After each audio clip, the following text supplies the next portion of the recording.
saya hormati juga sekali lagi Pak Teguh, sahabat saya, kebetulan Master Coding Indonesia juga ya, nanti yang akan menyampaikan workshop. Pokoknya apapun hal-hal yang sulit soal coding nanti bisa terjawab tuntas oleh langsung masternya ya, kita langsung datangkan masternya.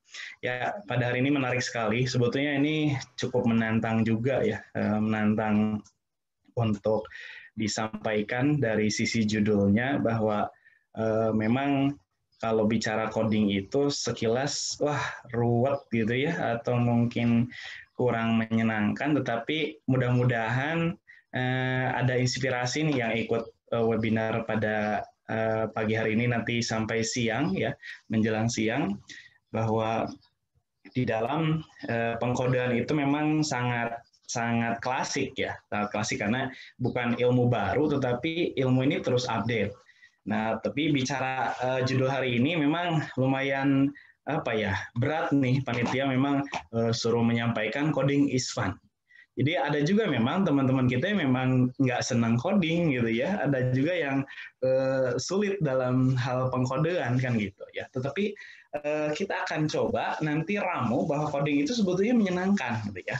Kayak gambar berikut ini kan, ini anak kecil tuh, lucu banget gitu ya. Nah, saya tuh coder, saya pencari kode kan gitu, kurang lebih seperti itulah. Mudah-mudahan coding ini menjadi kebiasaan yang menyenangkan ya ke depan. Terutama bicara soal morbiditas, nanti juga kita akan sedikit mereview bahwa sebetulnya teman-teman di sini yang ada di menjadi peserta di virtual di Zoom ini sebetulnya sudah pada ahli lah kalau bicara coding mah gitu ya. Mungkin nantinya konsep-konsep seperti morbidity coding itu tinggal dipelajari lebih lanjut kan seperti itu ya. Tetapi nanti ada juga memang saya akan banyak brainstorming dengan teman-teman. Saya juga akan banyak interaksi dengan teman-teman karena kalau materi coding mah harus banyak ngobrol juga ya, sharing juga. Nah, kemudian nanti juga ada sedikit giveaway dari saya lah ya.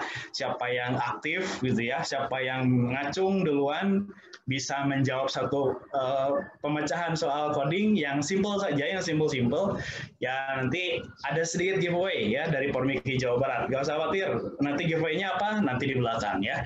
Oke, baik. Teman-teman sekalian, Bapak Ibu sekalian, rekan sejawat se-Indonesia yang pada hari ini hadir ya.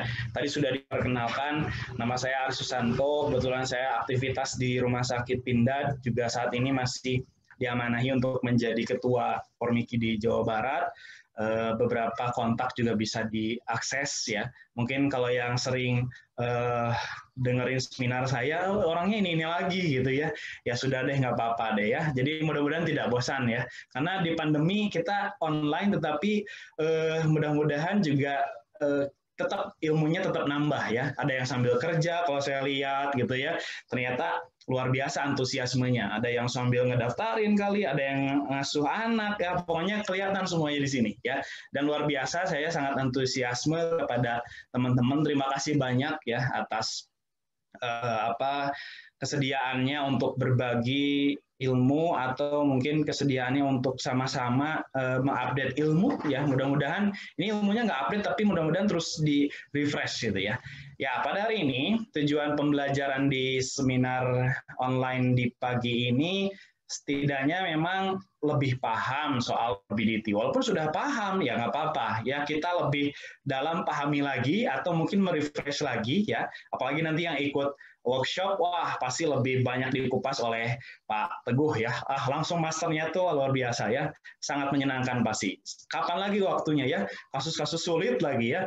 Karena banyak banget kasus-kasus sulit ya. Tapi kalau nanti saya akan banyak bercerita, bahkan sulit ngoding ya. Jangankan kasus sulit ya, codingnya juga kadang banyak yang mengeluh, Pak, saya susah ngodingnya. Ya, nanti juga saya akan sedikit berbagi, ingin berinteraksi juga ya dengan teman-teman sekalian.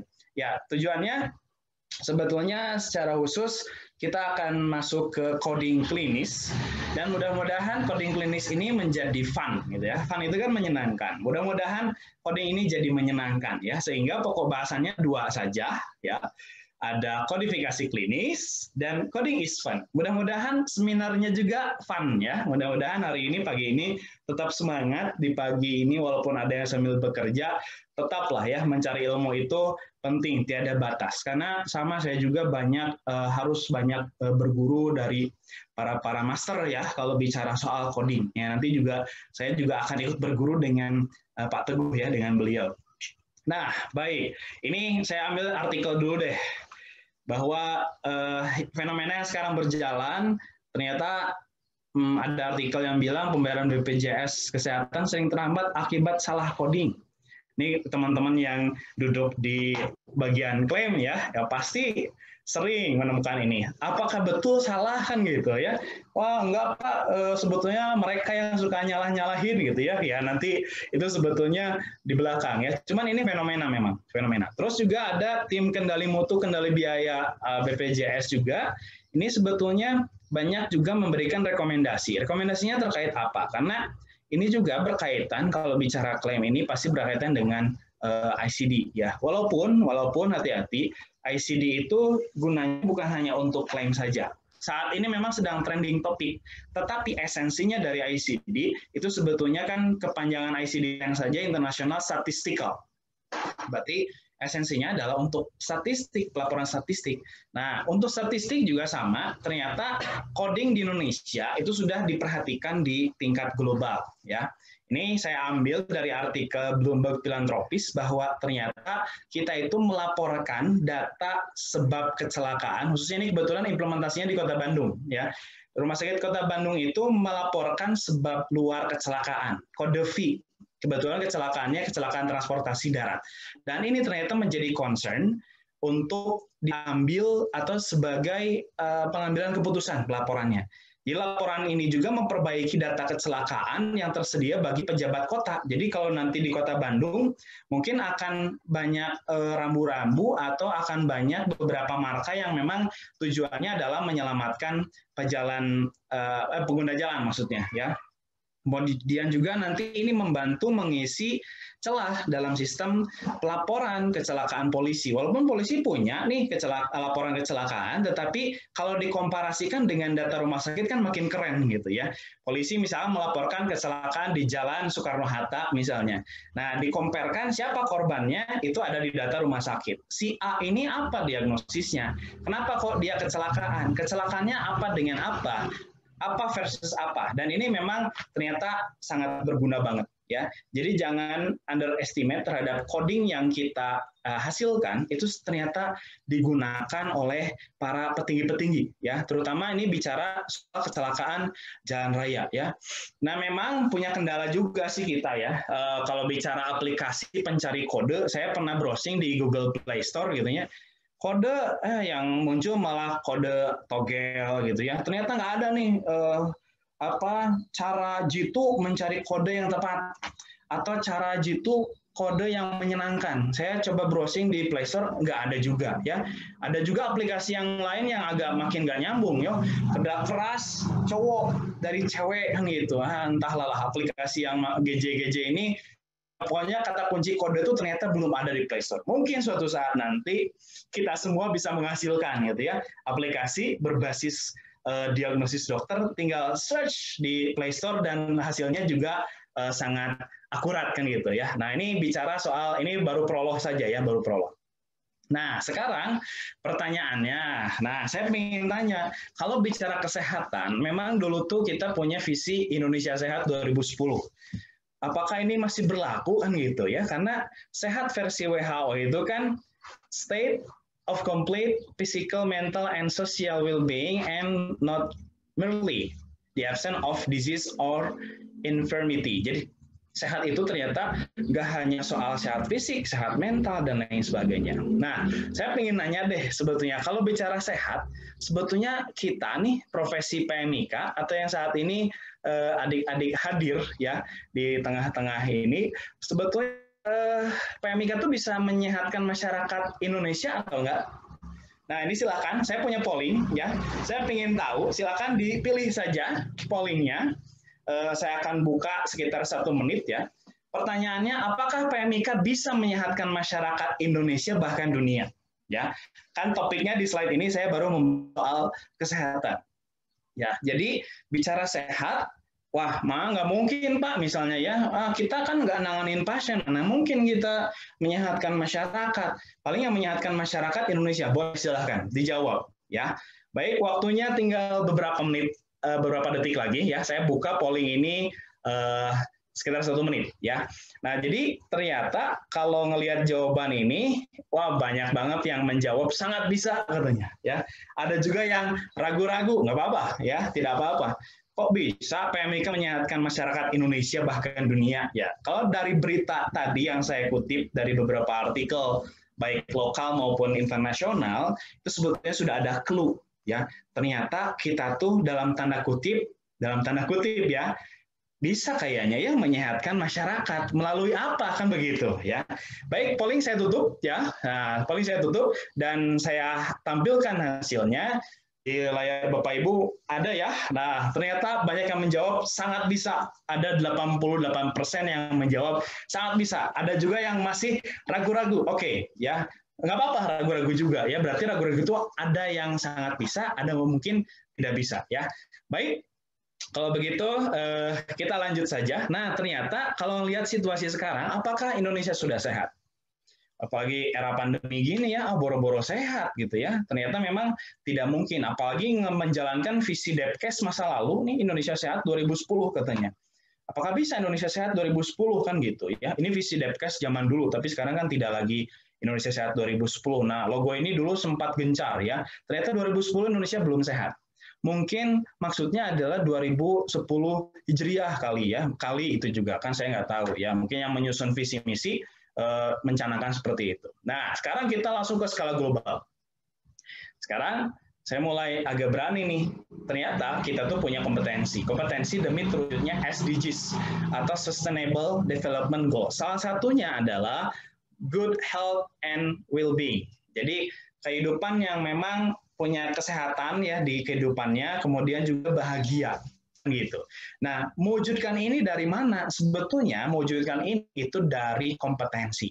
Kompetensi yang kita punyai adalah dari standar yang baru muncul, baru hangat nih kemarin ya, Kepmenkes 312 tahun 2020, bahwa ternyata si pereka medis itu ternyata punya standar untuk menjalankan kompetensinya. Salah satunya untuk menyokong kesehatan di Indonesia khususnya ya, secara global umumnya mungkin di dunia nanti ke depan ya.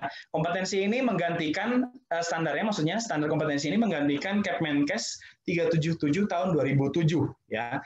Jadi banyak sekali, ada 7 sebetulnya, ada 7 kompetensi. Hanya karena topiknya sekarang coding, ya saya akan mengerucut ke codingnya saja ya. Jadi kompetensi yang berkaitan dengan coding ternyata ada beberapa poin.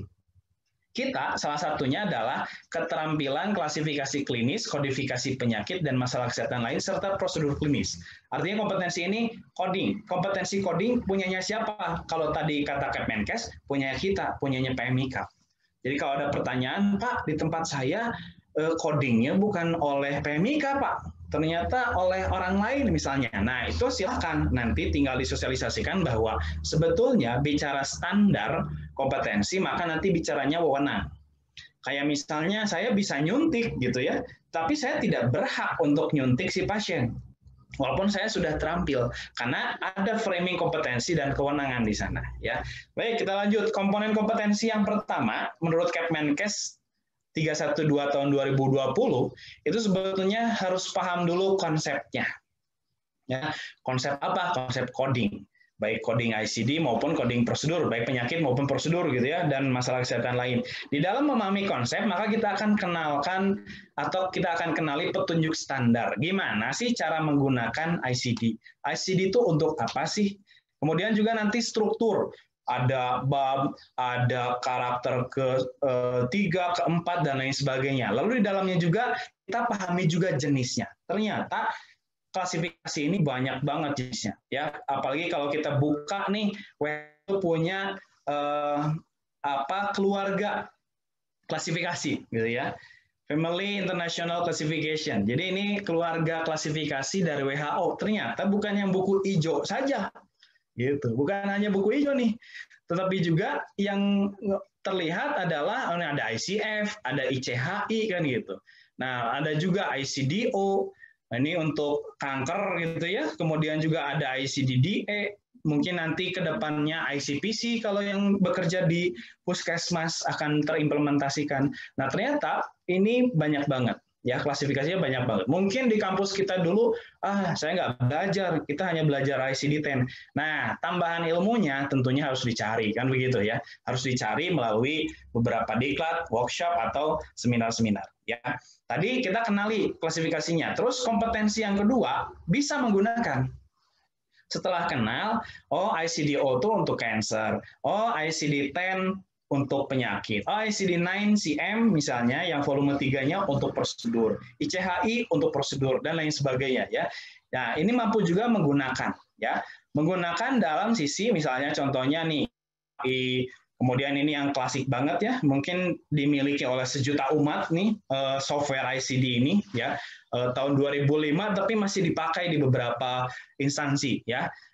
Kalau saya sih berdampingan dengan buku. Kalau sekarang Inasi Bijis berlakunya menurut Permenkes 76 tahun 2016 ya, bukunya 2010, berarti berdampingan dengan buku pencariannya. Walaupun saya sendiri bikin softwarenya ya untuk ICD-10 2010 ya. Nah, kemudian ada juga ICD-O dan yang terbaru banget, nah ini ICD-11. ICD-11 ini, wah gimana nih, ICD-10 aja belum hatam gitu ya, udah mikirin ICD-11, nggak apa-apa ya. Saya akan sedikit nanti kupas, dikit aja lah ya, mengenalkan bahwa ini loh, klasifikasi itu terus berkembang. Jadi kita nggak bisa berdiam saja, saya dulu belajarnya ICD-10 Pak, nggak belajar ICD-11, nah makanya nanti ke depan kita harus belajar ya, apalagi online begini semuanya bebas browsing ya dimanapun.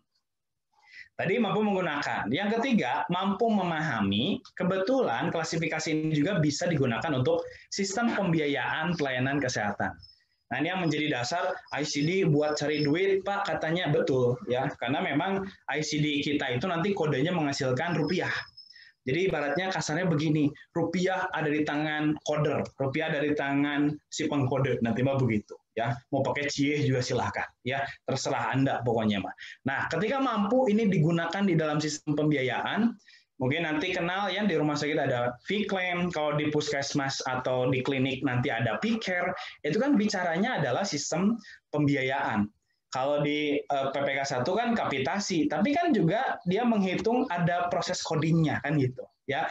Kemudian nanti di rumah sakit ada Inasi Bijis dan lain sebagainya. Nah, nanti ternyata ICD itu dipergunakan untuk ini juga. Jadi jangan kaget, ICD banyak fungsinya nanti ya. Nah, setelah tahu untuk sistem pembiayaan, nanti juga mampu. Nah, ini yang paling penting.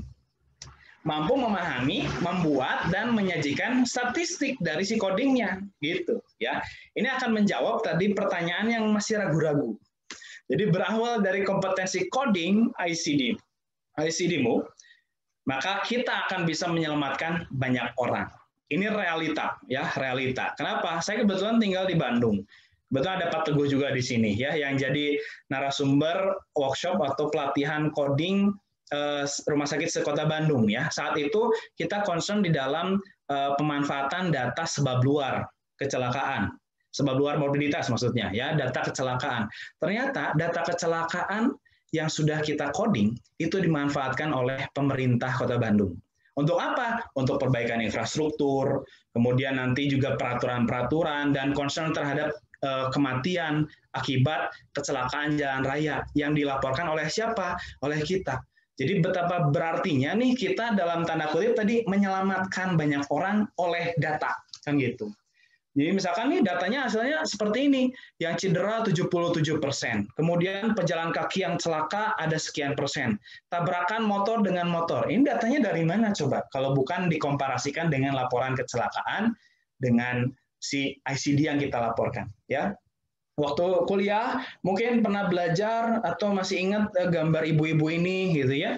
Ini juga sama, bisa menjadi dasar bahwa ternyata ini juga kalau bisa menyajikan statistik itu berdasarkan kode yang ada ya. Karena ini ibu-ibu dibuatlah bapak-bapaknya ya. Jadi distribusi ini yang cederanya Kalau tadi sebab kecelakaannya, yang cederanya kalau di wajah atau di kepala atau di leher berapa persen sih? Nah, inilah proses kenapa coding menjadi statistik.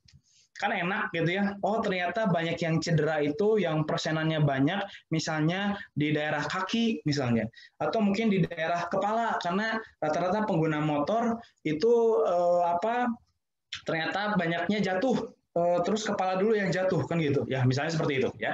Nah, kemudian juga kalau data sebab luar ini realita ya yang ada di Kota Bandung, ini bahkan sampai di mapping berdasarkan, mungkin kenal ya, tabel sebab luar, tabrakan apa dengan apa, itu pun ada datanya. Dan yang di hitam-hitam ini ternyata paling banyak itu siapa korbannya adalah pengendara roda 2. Tuh, dari situ saja kita bisa menyimpulkan bahwa kebanyakan orang cilaka, bukan cipta lapangan kerja ya, celaka menurut pengguna jalan. Ternyata kebanyakan sepeda motor. Ya, sisanya ada mobil, ada pejalan kaki, pesepeda dan lain sebagainya. Dan bahkan juga bisa terlapor umumnya yang meninggal itu pengendara motor. Coba ya, dari data yang tadi nih, oh ternyata kita tuh harus hati-hati. Makanya kenapa ada iklan klik helm biar selamat. Kemudian gunakan sabuk pengaman. Itu kan awalnya dari data dulu ya. Disitulah peran fungsinya bahwa ternyata data dan informasi yang kita hasilkan itu bisa menjadi pengambilan keputusan pihak yang berwenang ya. Ini contoh statistik yang lain juga begini bentukannya ya. Kebanyakan katanya kematian itu adalah laki-laki ya. Walaupun katanya ibu-ibu yang suka menimbulkan kecelakaan, pasang sen ke kanan belok ke kiri misalnya ya. Nah, tetapi ternyata kenyataannya menurut data itu laki-laki yang paling banyak celaka ya, yang paling banyak mengalami kematian akibat kecelakaan. Ini data yang bicara ya.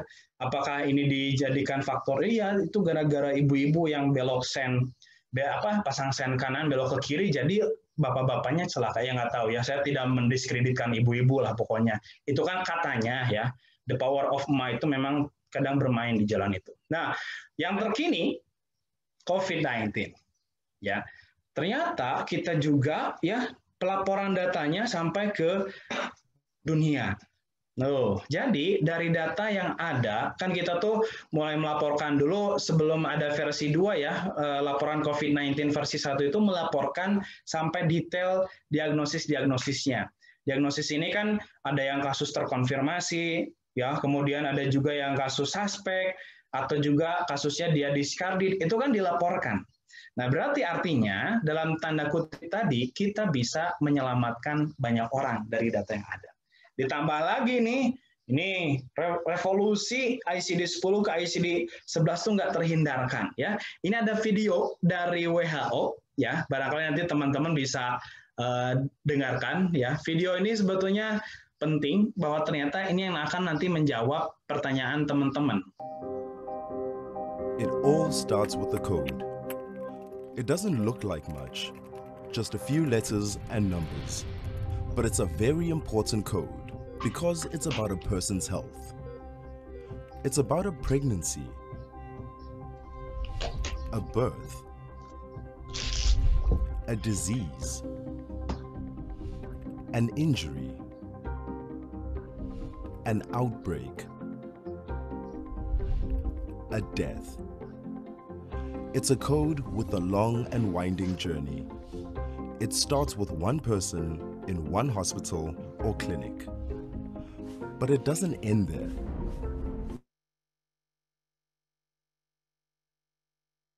Regions and countries. It becomes a small but important part of a big picture.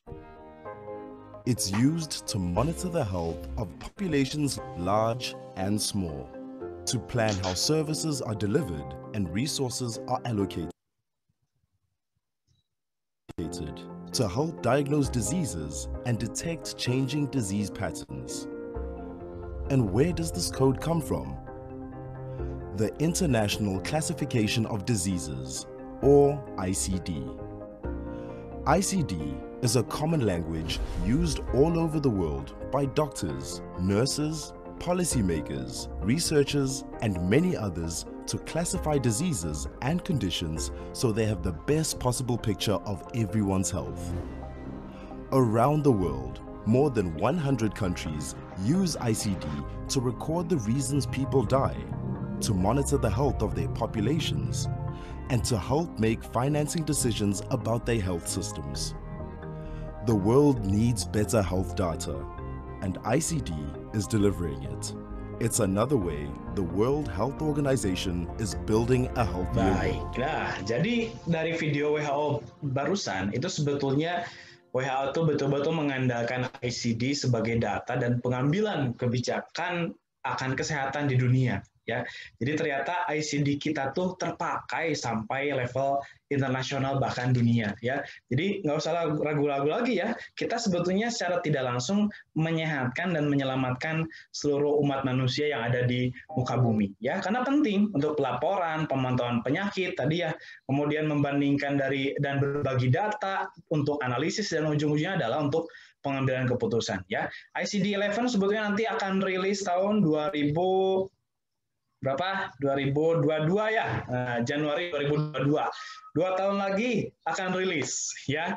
Jadi siap-siap nanti kita akan sama-sama belajar dengan ICD-11. Kenapa? Kan tadi WHO butuh data yang real ya, bahkan sampai detail. Nanti begini ada bahasan tersendiri ya soal ICD-11. Saya skip saja ya, Ini kode-kode yang ada bahkan sampai gaming disorder nih.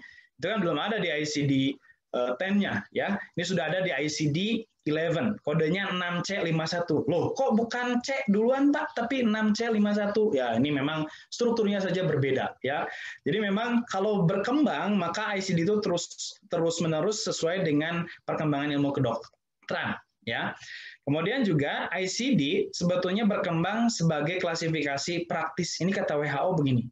Jadi bukan murni teoritis. Kalau murni teoritis, coding yang sudah kita lakukan itu tidak ada penolakan di sistem. Misalnya contohnya, pasien jenis kelamin perempuan kok diinputkan ICD-nya laki-laki. Nah, kalau berdasarkan murni teoritis tentunya itu ada semacam gap ya. Tapi kalau sudah by system, nah kebetulan ICD-11 ini sudah by system, otomatis dia sudah termapping mana yang perempuan, mana yang laki-laki. ICD-10 juga ada sebetulnya, cuman nanti akan lebih spesifik. Bahkan sampai dengan kanan, kiri, kena dua-duanya, atau kena salah satu, itu akan dibahas di ICD-11, ya, ICD-11. Coding kata Bu Gemala Hatta, katanya penetapan kode. Ya, ini saya rasa coding klinis sudah berteori banyak banget. Lah. Pokoknya pada intinya, menerjemahkan disease, health-related problem, dan procedural concept. Nah, makanya nanti bicara hipertensi saja, di dunia macam-macam nama hipertensi itu. Contohnya misalnya di daerah Afrika ada yang nyebutnya hipertensi itu sinikizoladamu. Ada juga yang di atas sana daerah Eropanya hipertensione. Daerah Portugal nggak salah ya ini ya. Ada juga yang bilang hipertensie.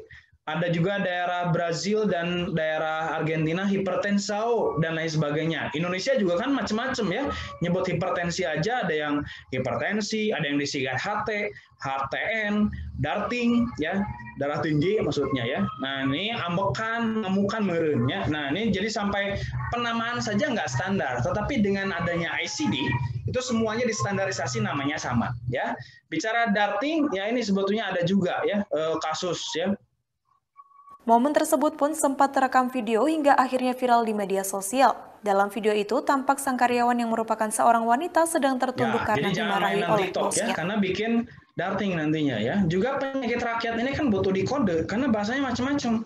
Ada penyo, ada kadash, ada karab, ya panu kadas kurap maksudnya ya. Ini kan butuh dikode juga ya. Nanti orang Kanada datang apa ini panu, what is panu kan gitu ya. Oh ternyata ini diklasifikasikan dalam Tinea versicolor kan gitu ya. Jadi kalau sudah standar orang internasional juga paham ya. Oke, di dalam coding tentunya kita mengkode diagnosis utama, diagnosis sekunder ya, komorbid, komplikasi. Dan yang terbaru ini untuk yang kasus COVID pengklaiman itu ada koinsiden ya. Nah ini juga sama. Ini ternyata diagnosis ini yang kita akan kode nantinya. Karena tujuan coding itu sendiri sebetulnya banyak banget ya. Ini saya skip saja karena banyaknya teori banget ya. Cuma nanti diarahkan sebetulnya yang mana sih? Nah gitu. Kegunaan coding di Fasiankes. Sebetulnya, saya mau polling lagi nih. Ada nggak sih gunanya? bahwa ICD itu ada gunanya untuk apa saja sih? Nah, ini silakan untuk sama-sama polling lagi ya. Kan tadi saya bilang di awal saya akan banyak berinteraksi dengan teman-teman sekalian. Boleh pilih dari satu ya, lebih dari satu, multiple choice ini ya. Jadi coding itu untuk apa sih? Untuk apa saja gitu ya. Nah, tadi kan sudah di awal ada clue-clue yang memang menjurus sudah ngasih tahu ya gitu ya. Oke, saya tutup pollingnya nanti sampai 40 detik ke depan ya, sudah masuk 50% yang memvote ya. Nah, oke, kebanyakan untuk statistik saat ini ya. Kemudian ada juga tentang sistem pembayaran, ada juga kanker, ada juga sertifikat medis kematian, ada juga database penelitian dan seterusnya. Oke, vote saya tutup ya, sudah masuk ini. Baik, terima kasih ya teman-teman sekalian. Dan ini hasilnya. Mestinya ini berimbang. 100% semuanya ngisi semuanya. Karena ini berguna ya. ICD itu berguna untuk statistik, pembayaran, registrasi kanker, ya salah satunya itu ICDO ya. Kemudian untuk sebab kematian, untuk database penelitian, ya ini mestinya berimbang ya. Bukan masalah suara terbanyak. Makanya kenapa tadi boleh lebih pilih dari satu gitu ya. Nah, oke.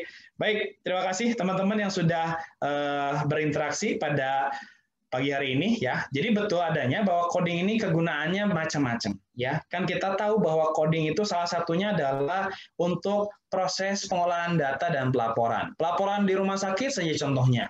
Ada laporan internal dan eksternal. Cuman ternyata ada masalah dalam codingnya ya. Ada saja yang mengkode usia mungkin ya kayaknya salah usia, karies gigi tapi bayi. Nah, ini juga pernah ditemukan waktu itu ya oleh dinas provinsi. Atau posisinya hamil tapi pasiennya laki-laki, bapak-bapak. Atau mungkin prostat tapi ibu-ibu gitu ya. Nah, ini juga sama. Soal statistik itu memang kesalahan itu bisa dari coder atau mungkin dari depan. Ya. Bahkan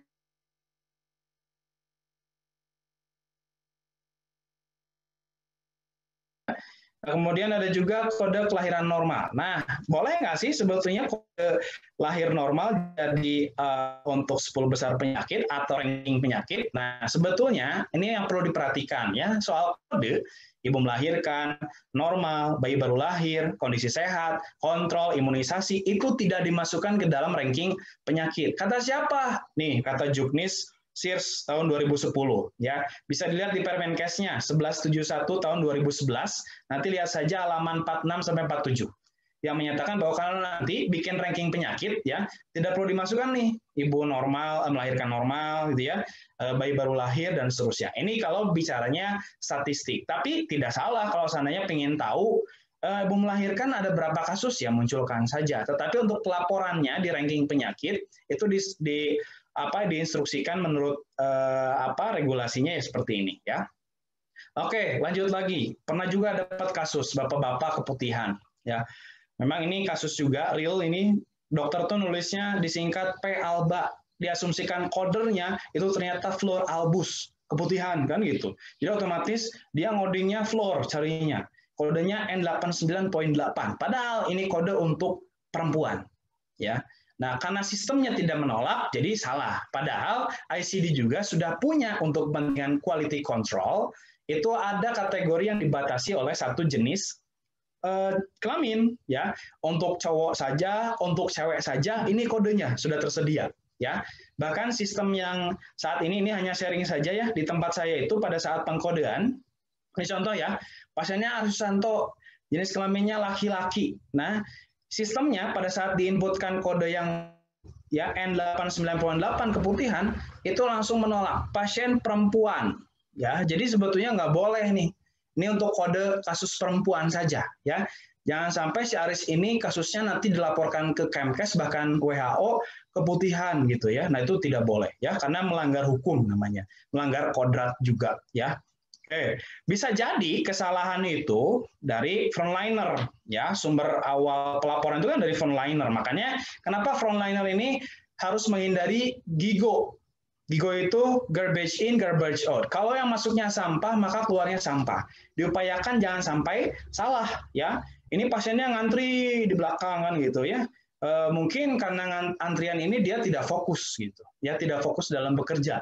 Atau mungkin juga memang dianya ya lalai gitu ya. Ya ini kayak ini si ibu ini banyak pasien tapi ternyata pas kita nyalain TV-nya, oh si ibu ternyata sedang nonton drakor gitu ya, Descendant of the Sun ya, no? Dots ya, ya itu ya. Nah hati-hati, coding JKN itu beda dengan coding statistik. Ya, berbeda jauh ya, karena penggunaannya untuk JKN itu punya dasar hukum tersendiri ya. Makanya saya sebut ini ICD plus. Jadi ICD plus yang aturan-aturan seperti aturan berita acara ya, pending claim atau juga dispute claim dan lain sebagainya ya. Perbedaannya nanti bisa dibaca oleh teman-teman sekalian ya. Nah, bicara tanggung jawab dokter dan coder itu sebetulnya dokter itu menuliskan diagnosis ya. Jangan sampai di era klaim ini kita merasa ya tolong nih dicarikanlah tarif-tarif yang paling besar gitu ya. Nah, itu berarti kalau diiyakan dan ibaratnya dikabulkan, maka kita tuh bermental keset. Kenapa mental keset? Ya keset itu kan jadi diinjak-injak tapi tetap welcome gitu ya. Ini tolong saya pingin gagal jantungnya masuk ke kodenya biar tarifnya tinggi gitu ya. Nah ini hindari ya, hindari mental keset. Untuk para PMIK tetap dijaga ya aturan kode etik dalam mengkodenya. Ya kalau coder itu sebetulnya dia menentukan kode ya. Nah ini sebetulnya dulu ya. Ini kalau bicara, ini pengalaman pribadi ya, dulu saya waktu pertama kali masuk rumah sakit gitu ya, ada kasus G2 P1 A0, ya, terus nanya senior yang ada, apa sih GPA tuh Grafida ya? Ya kadang karena sok-sokan saat itu ya cari aja istilah itu gitu ya. Ya udahlah saya sok-sok saja gitu dibuka. Paling ada di huruf G gitu kan, Grafida agak belagu gitu ya. Nah, ternyata nggak nemu lah Grafida tuh ya. Nah, mungkin teman-teman pernah mengalami ya. Ya itu memang kendala juga ya, kendala. Dan saya juga pengen tahu lagi. Silakan pilih polling lagi ya. Saya akan launching polling lagi. Sebetulnya ini hanya sharing saja. Kalau teman-teman, apa sih yang paling menghambat dalam mengkode? Ya, saya ingin tahu nih sejauh mana teman-teman pada saat melaksanakan coding, ya. Apa sih tingkat kesulitan ngoding itu sehingga ngoding itu katanya disebut nggak asik gitu ya, nggak asik gitu. Nah, terus kalau ngelihat memang ini saya itemnya 4 saja dulu lah ya, karena ini berdasarkan survei kecil-kecilan ya, antara bahasa Inggris, tulisan dokter ya, terus ada juga yang tidak bisa cara pakai ICD-nya atau mungkin awam atau lemah di dalam anatomi fisiologi ya. Baik, vote terus berlanjut ya. Ya masih banyak yang vote. Oke, sebentar lagi saya tutup. 5, 4, 3, 2, 1. Oke, hasilnya seperti apa? Nah, ini. Hasilnya ternyata kebanyakan tulisan dokter tidak ditemukan di ICD. Jadi, mungkin kita udah baca rekam medis, di ICD-nya nggak ada. Ya, kenapa itu ya? Nah, ada apa di situ kan? Nah, ini yang memang perlu kita kupas. Ternyata, bicara soal anatomi fisiologi, tulisan dokter itu kan saling berkaitan ya. Makanya kenapa pada saat kita ngoding itu ya kita harus dituntut bisa segalanya. Ini juga sama nih sesuai dengan kurikulum internasional ya. Kalau nanti dibaca ya, ini Global Health Information Curricular Competencies. Jadi standar kurikulum internasionalnya saja kita ternyata harus bisa nih, kalau dilihat harus bisa anatomi, fisiologi, patofisiologi, farmakologi. Nah, dia harus satu paket memang ya. Berarti inilah yang perlu kita asah sama-sama. Kalau seandainya tadi kurang ya, ini kenapa kok tulisan dokternya nggak nemu di rekam medis, di ICD misalnya ya. Nah ini juga harus kita sama-sama kaji. Oh mungkin tulisan dokternya jelek, mungkin barangkali ya. Ini klasik memang masalahnya. Tetapi itu bisa kita perbaiki. Kalau kita profesi, tentunya kita perbaiki ya. Tetapi kalau ada kelemahan di dalam kompetensi coding, kita juga bisa mengakses diri sendiri ya. Ini ada salah satu referensi buku yang bagus menurut saya ya. Ini terbitan Dr. Adrian Evilon tahun 2011. Bahwa di dalam kompetensi ICD 10 itu kita bisa juga asesmen dalam hal anatomi fisiologi. Jangan-jangan anatomi fisiologi kita masih minim gitu ya. Ini bisa kita akses sendiri ya. dan langsung ada kunci jawabannya. Jadi kalau mau nanti cari saja browsing ya, ICD-10 Competency Assessment for Coders. Ini ada e-booknya ya. Salah satu contoh soalnya begini. Jadi apa yang termasuk kriteria diabetes kan gitu. Kan ini sebetulnya bicaranya anatomi fisiologi. Nanti dihubungkan dengan bab di ICD kan gitu ya. Nah, karena di sini ada pilihan ya kan, diabetes itu kan berarti dia lebih ya, gula darah puasanya lebih dari 125 kan gitu. Terus juga gula darah sewaktunya itu 200 kan gitu ya, dan seterusnya. Ini sebetulnya salah satu bentuk asesmen kita. Terus juga eye, misalkan anatomi, mana sih yang disebut kornea, mana disebut iris, mana yang disebut pupil, limbus, atau sklera. Nah, ini juga kan kita mesti tahu juga ya. Nanti semuanya bisa ditemukan di buku itu ya. Silakan teman-teman nanti bisa sama-sama belajar ya. Bicara coder, siapa sih coder itu ya? Coder itu sebetulnya PMIK. Menurut Permenkes 55 tahun 2013. Jadi kalau bisa, jangan sampai kerjaan coder itu digantikan oleh selain PMIK ya. Karena di sini standar lulusannya minimal D3, ada kewenangan kita loh ya. Kewenangannya apa? Melaksanakan sistem klasifikasi klinis.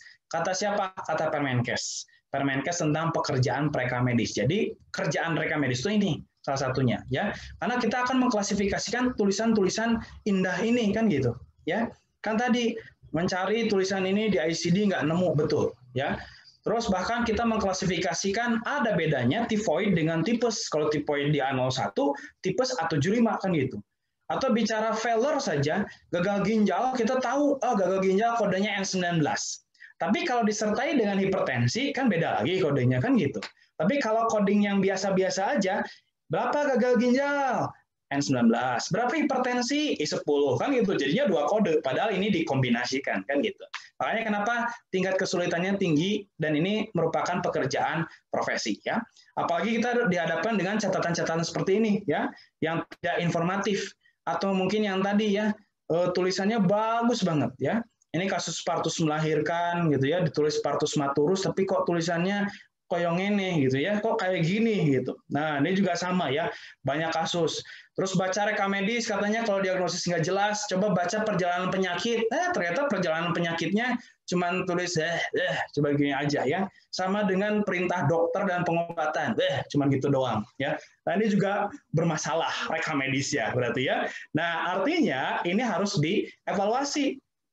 Penyakit aja ditulisnya kayak gini, ini apa nih? Cacingan maksudnya? Atau gimana tulisannya uruk-urukan seperti ini ya, ini disebutnya CLBK kalau saya bilang, coding lama beres kagak ya. Ada juga yang minta tolong ke dokternya, bacain ini terapinya apa, ini apa dok, paracetamol katanya, paracetamol hello gitu ya, masa nulis paracetamol kayak gini ya. Nah, ini juga sama, kendala itu kita hadapi sama-sama ya. Bahkan tulisan dokter di salah satu situs ya, ada yang diklasifikasikan ya, ada yang kayak ceker ayam, nggak kebaca, perasaan, dokter banget dan lain sebagainya. Ini salah satu situsnya ya, nanti bisa di browsing ya. Oke.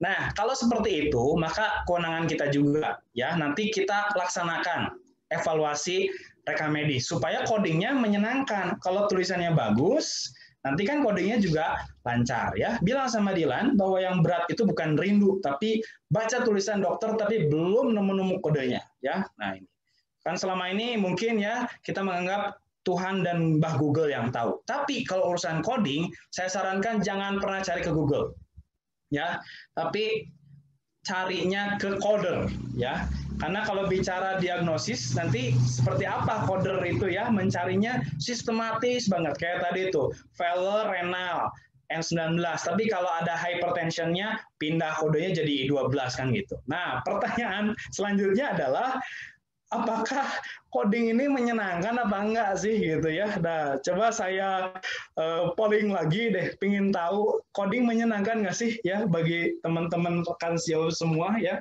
Coding itu menyenangkan nggak sih ya selama ini? Ya, wah ada yang jawab sangat menyenangkan ya. Biasa aja katanya, ada juga ya. Ada juga yang tidak menyenangkan katanya. Ada, ini kayaknya jarang masuk kuliah sama seperti saya dulu ya. Saya dulu waktu kuliah coding jarang masuk ya. Jujur saya terus terang ya. Kuliah coding itu saya jarang masuk. Kenapa? Mumet bahasa Inggris semuanya. Apalagi judul bukunya juga ICD. Huruf I-nya internasional. Wah, pasti bahasa internasional kan gitu ya. Ya, oke. Baik, voting akan saya tutup di masuk 70% ya. Baik, nah ini hasilnya. Jadi ternyata masih banyak yang menganggap bahwa coding ini sangat menyenangkan. Ya, alhamdulillah ya. Walaupun sebagian besarnya ada juga nih yang biasa aja tuh gitu ya, atau tidak menyenangkan gitu ya, biasa-biasa aja gitu. Ya nanti mungkin kalau sesuai dengan judul ini kayaknya seminarnya mudah-mudahan sesuai harapan ya, Kang Hae ya, dan Kang siapa MCT Ridwan. Ya, Kang Ridwan ya, Kang Ridwan. Ya, oke, baik, terima kasih atas interaksinya ya. Tadi ternyata coding masih sangat menyenangkan ya. Oke, sebetulnya tadi bicara coding menyenangkan atau tidak, ini ada konsep seperti ini Bapak Ibu sekalian ya. Bahwa bicara senang atau tidak, menyenangkan atau tidak, itu gimana kita menyikapinya. Apakah kita itu antipati terhadap tantangan atau memang penyuka tantangan? Ya, kalau coding adalah suatu tantangan, maka itu hasilnya akan menjadi peluang dan kesempatan supaya kita tuh betul-betul bisa terhadap pekerjaan yang ada. Atau sebaliknya, kalau antipati terhadap tantangan, maka ini bisa jadi ancaman bagi kita. Di situ ada kelemahan, maka disitulah harus mulai digali. Ya, jadi bagi penyuka tantangan, coding ini pasti menyenangkan. Oh, senang banget Pak, pokoknya segala sesuatunya bisa kita coding. Ya, nah ini yang pertama. Kemudian yang kedua, kalau begitu supaya coding lebih menyenangkan, coba kita mulai merumuskan pengkodean yang dianggap sulit. Misalnya, kita pada saat ngoding saja, diabetes, ada pasien yang masuk ke rumah sakit. Ada diabetes yang diderita oleh laki-laki, ada juga oleh perempuan. Maka di sini laki-laki mah pasti nggak punya kode O kan gitu ya. Kalau perempuan itu bisa jadi nanti macam-macam ya. Kalau dia neonatal kodenya pindah. Apalagi perempuan bisa hamil juga, bisa melahirkan, bisa nifas. Semuanya berpotensi banyak kodenya. Nah, mapping kode seperti ini maka kita harus sudah mulai bikin rumusan. Ya, sudah mulai bikin catatan kode-kode yang kita anggap sulit ya supaya mengingatkan juga ya. Ini hanya contoh saja tadi kan cari DM-nya yang mana? Apakah DM-nya dipukul rata di kode E10 sampai 14? Oh ternyata DM-nya bayi, beda lagi. Kalau DM-nya bayi kan gitu ya. Bayi juga lihat lagi bayinya usia berapa. Neonatal. Oh neonatal menurut WHO 0 sampai 28 hari kan begitu. Maka kodenya masih P. Tapi kalau bayi yang tadi sudah bayi usia 1 tahun misalnya, nah itu juga sudah berubah lagi kodenya ya. Kalau saya karena kebetulan tenaga pengajar ya, saya suka bikin rumusan seperti ini supaya diingat. Contohnya misalnya ada ibu melahirkan ya, pengkodeannya gimana? Ingat saja ini komodo. Maksudnya apa komodo? Berarti minimal ada 3 unsur ya. Ada kondisi ibunya, mode-nya method of delivery-nya, dan O-nya outcome of delivery. Berarti nanti ada kode O, ada kode method of delivery yang dikode 80 sampai 84 ya, dan nanti ada kode outcome of delivery Z37 ya. Nah, ini supaya ingat juga buatan rumusan seperti ini nantinya. Bisa juga nanti kalau seandainya kita bagian anatomi nih, bagian kecelakaan, kita tandai saja ya. Sebetulnya coding bukan untuk dihafalkan, tetapi kalau kita lihat nih misalnya mau menghafal kode di chapter 19, itu sebetulnya paling mudah ya, paling mudah menghafal kode chapter 19 karena sudah didistribusikan bagian tubuh. Ada S0 sekian, berarti S0 itu bagian kepala. S1 sekian, itu berarti bagian leher turun ke bawah, itu sudah berbeda-beda ya.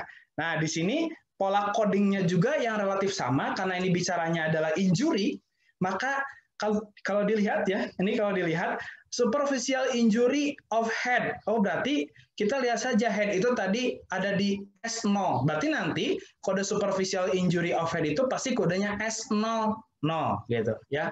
Atau misalnya open wound di kepala. Karena kepala tadi masih S0 maka jadi S01. Nah, kurang lebih seperti itu ya. Pola coding yang memang relatif sama. Mudah-mudahan ini menjadi menyenangkan ya. Biar lebih menyenangkan lagi, saya pengen ajak main. Ya, siapa yang mau voucher menginap 50% ya di seluruh hotel di Indonesia, silakan angkat tangannya. Ada raise hand ya. Ada fitur raise hand ya, bukan angkat tangan di kamera bukan ya. Ya, ada yang raise hand. Siapa? Kang Hai yang raise hand duluan. Yang raise hand duluan ada Nunung ya. Oke, yang lain turunkan saja. Yang pertama raise hand Nunung ya. Bu Nunung mungkin bisa berpartisipasi ya. Oke. Kalau saya kasus fraktur paha tanpa melihat ICD, kira-kira kodenya berapa nih fraktur paha? Apa perlu contekan? Nah, nih. Silakan Bu Nunung Susilowati untuk di unmute saja ya. Siapa yang mau voucher unmute saja ya. Silakan. Pola coding yang relatif sama ini ya. Tadi pertanyaannya kalau fraktur paha itu berapa sih? Silakan Ibu Nunung tadi sudah raise hand duluan. Barangkali bisa di unmute oleh host Ibu Nunung siapa tadi ya? Nunung Susilowati ya. Ada? Oh, tidak mau nyalakan. Oke, baik. Turunkan lagi. Turunkan lagi tangannya. Kita ulang lagi. 1, 2, 3. Raise hand, silakan. Siapa yang bisa mengkode? Oke, Ibu Rolina, silakan untuk unmute atau mau menyalakan video juga silakan. Ibu Rolina, silakan. Ya, S72. S72, betul ya. Oke, terima kasih. Nanti di akhir acara ada ininya ya, caranya untuk mendapatkan vouchernya ya. Baik, kalau kita ulas, ternyata memang kenapa S72? Ya, ini di paha itu kan bisa kelihatan ya. S7, oh, berarti daerah paha. Kalau seandainya fraktur, di sini ada 2 poinnya. Nah, ini yang punya pola coding yang relatif sama. Oke, terima kasih Bu Rolina ya. Nanti di belakang ada oleh-oleh dari Ponmiki Jawa Barat ya. Oke, satu lagi deh. Satu lagi, luka gigit di leher hingga berdarah. Cung, siapa yang bisa? Luka gigit di leher. Oke, Irsyad, silakan Irsyad Aulia untuk menyalakan mikrofon ya. Luka gigit di leher sampai berdarah ya. Oke, silakan Irsyad Aulia untuk menyalakan mikrofonnya ya. Silakan. Saya hitung 5 4. Oke, sudah unmute ya, silakan Pak Irsyad Aulia. Sudah menyalakan?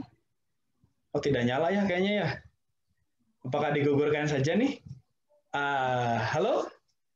Ya, oke. Diturunkan lagi saja ya, diturunkan lagi raise hand-nya. Tunggu aba-aba. Silakan raise hand. Yang bisa menjawab, oke, Beta Amalia Dewi. Silakan Bu Beta untuk menyalakan mikrofonnya. Mau menjawab? Silakan. Beta Amalia Dewi. Belum nyala juga. Menjawab kasus untuk apa tadi? Luka gigit di leher hingga berdarah ya. Oke, silakan Bu Beta Amalia Dewi. Halo? Sudah unmute ya padahal ya. Oke, ya kayaknya belum beruntung nih ya, nggak ada suaranya nih. Oke, baik. Gak apa-apa, turunkan lagi semuanya, diturunkan lagi. Ya, sekarang satu lagi, siapa yang bisa jawab, Cung? Oke, ada Ibu Natasha. Silakan Bu Natasha. Siapa yang mau voucher menginap 50% ya dari Ponmiki Jawa Barat ya, yang bisa menjawab luka gigit di leher 3 karakter saja ya. Bu Natasha, halo? Ada Bu Natasha tadi? Natasha. Ya. Oke, berapa Bu? Atau mau cari contekan Bu? Nah, ini di sini contekannya Bu. S11. Berapa Bu? S11. 11. Ya, oke, baik ya. Di sini kalau leher itu memang bagian leher adalah S1 ya, S1. Kemudian nanti dilihat karena luka gigit itu masuk open wound, jadi S11 atau S11. Baik, selamat Bu Natasha ya. Oke, yang lain tenang ya, masih ada hadiah, tenang aja, masih aja. Ya, kalau sekarang masih ya ada free voucher menginap. Kalau tadi fraktur paha dengan luka gigit, nah sekarang coba yang ini kasusnya. Ini juga bisa kita buatkan kode matriksnya untuk kecelakaan transportasi darat ya. Misalnya korbannya adalah pejalan kaki ditabrak sepeda, berarti V01 kan gitu, gambarnya sepeda. Bisa juga kita buat matriks seperti ini untuk mempermudah dan supaya coding itu lebih menyenangkan ya. Oke, sekarang saya kasih lagi voucher kalau ada ya. Ya, belum dimulai ya. Sekarang siapa yang bisa menjawab?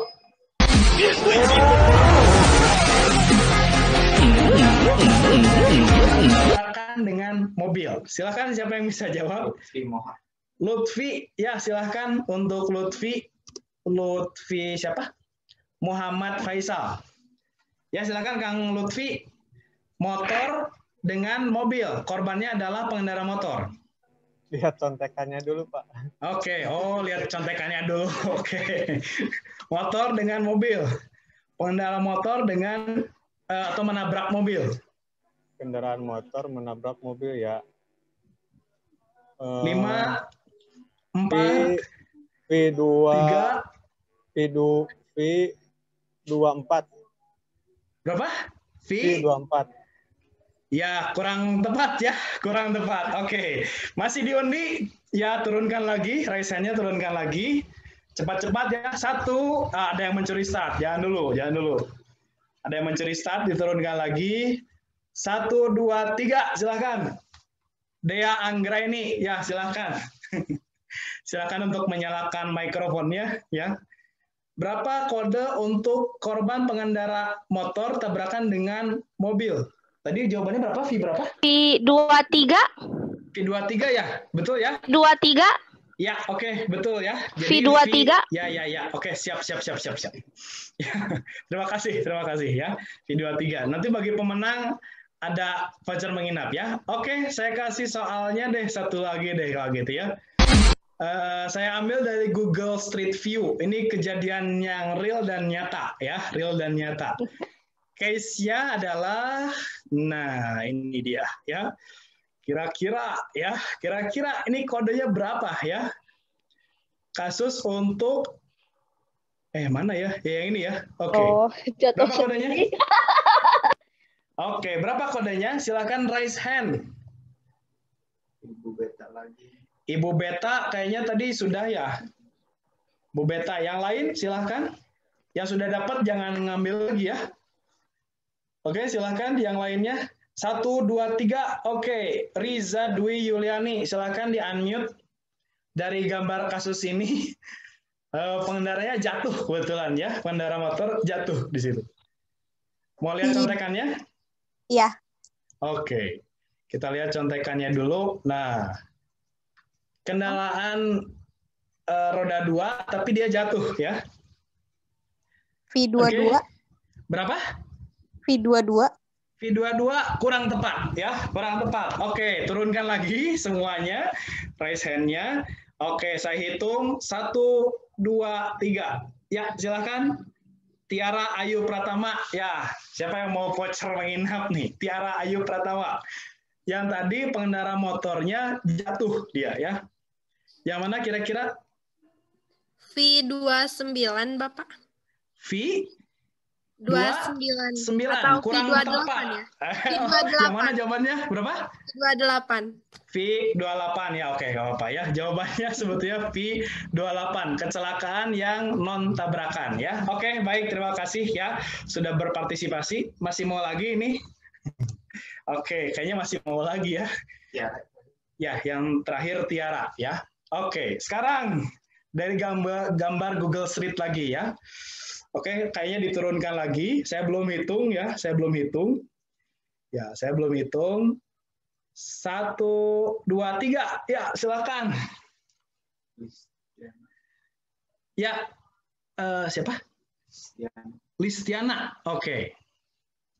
Tapi nurunin tangan lagi. Oh, nurunin tangan lagi katanya. Ya, oke. Baik, jadian lagi. Kembali lagi. 5, 4, 3, 2, 1. Ya, silakan. Raise hand. Yang duluan? Alpan Padilah. Alpan Padilah. Ya, oke. Alpan Padilah bisa menyalakan mikrofonnya ya. Nyalakan mikrofonnya. Kalau kasusnya begini, pengendara beca nabrak tembok. Ya. Pengendara beca nabrak tembok. Ya, Alpan sudah menyalakan mikrofon. Perlu contekan? Lihat dulu. Oke, ya. Tadi gambarnya adalah pengendara beca nabrak tembok. P37. V37 kurang tepat. Oke. Turunkan lagi tangannya. Silakan. Saya hitung 1, 2, 3. Siapakah yang beruntung yang bisa menjawab? Fauzia Rahmawati. Ya, Fauzia Rahmawati, silakan untuk menyalakan mikrofonnya ya. Silakan dijawab. Pengendara beca menabrak tembok. Berapa? V38. V38 kurang tepat. Ya, oke. Ini kayaknya nih seru banget ya. Kurang tepat ya, kurang tepat. Oke, turunkan lagi tangannya. 1, 2, 3. Azan Insan, ya. Silakan Azan Insan untuk menyalakan mikrofonnya, menjawab pengendara beca menabrak tembok. Silakan Azan Insan. Ya, Pak. V17, Pak. Berapa? V17. V17 ya, betul ya. Selamat untuk Pak Azan Insan ya. V17. Kenapa? Kan pengendara beca itu dia kebetulan bukan kendaraan beroda 3, motor beroda 3 ya. Tapi ini kategorinya adalah pedal cyclist. Jadi sepeda, sehingga nanti nabraknya adalah benda yang diam. Oke, baik. Congratulations untuk semuanya. Silahkan bagi yang tadi menjawab sudah benar ya, bisa mengirim melalui panitia atau boleh langsung kirim datanya ke email giveaway@gmail.com. Kirimkan data NIK, nama lengkap dan nomor WhatsApp ya. Oke, baik. Ya, baik ya. Ya, itu sebetulnya. Supaya coding itu lebih menyenangkan, kita bisa buat rumusan-rumusan seperti itu untuk merefresh dan mereview. Baik, terima kasih sudah berpartisipasi. Nah, selain kita membuat rumusan, kita juga bisa merekam setiap momen yang kita temukan dimanapun, ya, baik di lapangan, di luar, di rumah sakit, dan lain sebagainya. Hitung-hitung dia bermain sambil belajar, ya, untuk bisa menjadi kode momennya, ya.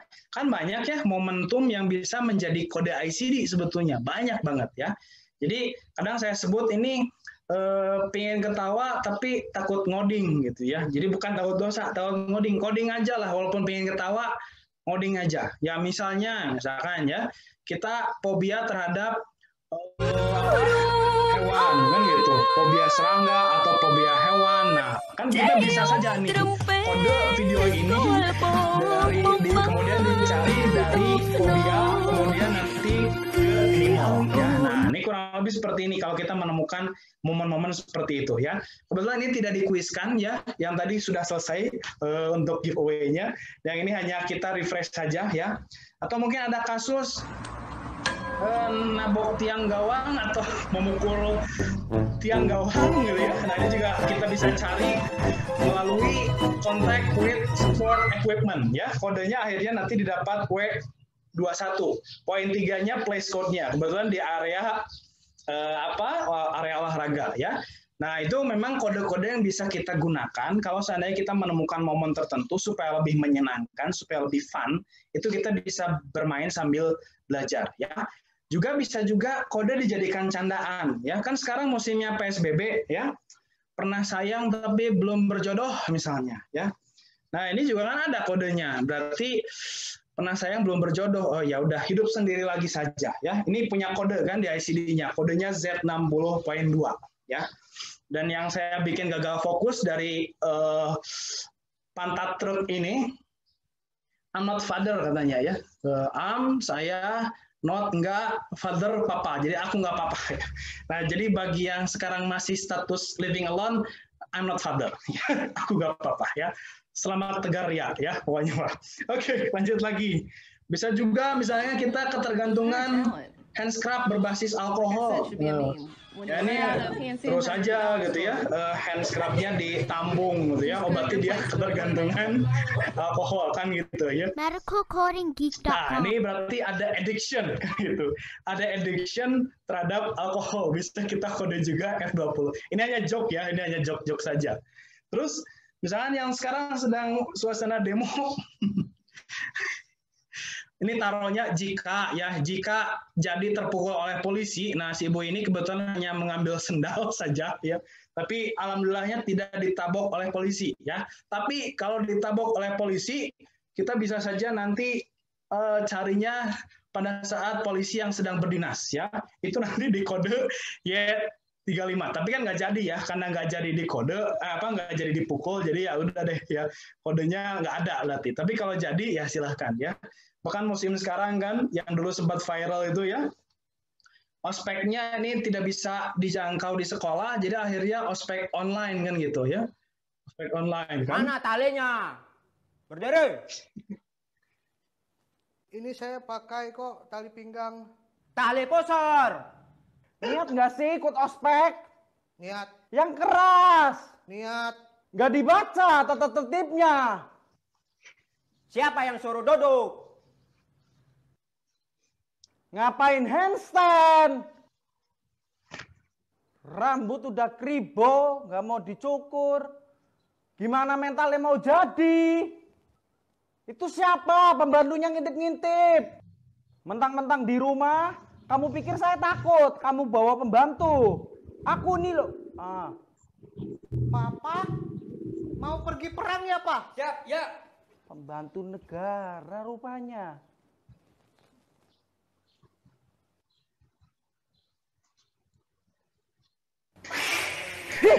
Oke, ya joknya saja ya itu ya. Mana talinya? Ini dia punya kode tidak adanya sekolah ya, atau sekolahnya belum tersedia sehingga ospeknya pun harus online ya.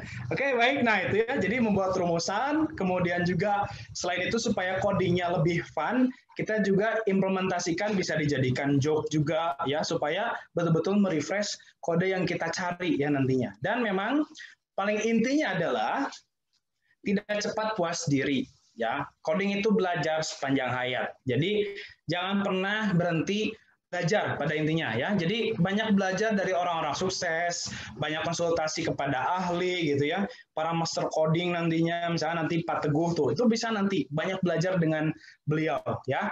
Dan memang saya langsung skip saja ini karena waktunya juga. Ini waktunya masih ada, Kang.